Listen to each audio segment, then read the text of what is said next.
সমুদ্রের গভীর থেকে মাছ ধরার জাহাজের জাল তোলা হচ্ছে।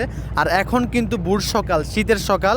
আমি আপনাদেরকে দেখাবো আমরা জাল তুলে কি পরিমাণ মাছ পাই আর কি কি মাছ আসলো অবশ্যই আপনাদেরকে দেখাবো। তো এখন কিন্তু আমাদের জাহাজের ড্রাগের মধ্যে আমাদের ফিশারম্যানরাই জাল উঠে আসবে, সেই অপেক্ষায় আছে। আমি আপনাদেরকে দেখাবো, আপনারা সম্পূর্ণ ভিডিওটা ধৈর্য সহকারে দেখবেন, দেখে অন্যদেরকে দেখার সুযোগ করে দিবেন। সমুদ্রের গভীরে জাল ফেলে মাছ ধরার জন্য এখন প্রায় প্রস্তুত। এই পাশেও জাল, ওই পাশেও জাল, দুনো পাশে জাল।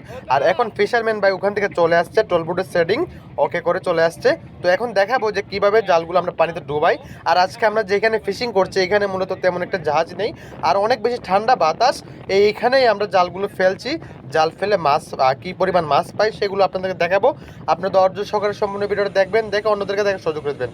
তো আমরা অনেকক্ষণ ফিশিং করলাম, ফিশিং করার পরে এই মাছগুলো পেলাম। প্রায় 3 ঘন্টা ফিশিং হয়। তো এই মাছগুলো আসছে মূলত, এখানে কি কি মাছ আছে একটু দেখাই। আর এই চিংড়ি জাহাজে মূলত চিংড়ি মাছের অন্যান্য মাছ যদিও আসে,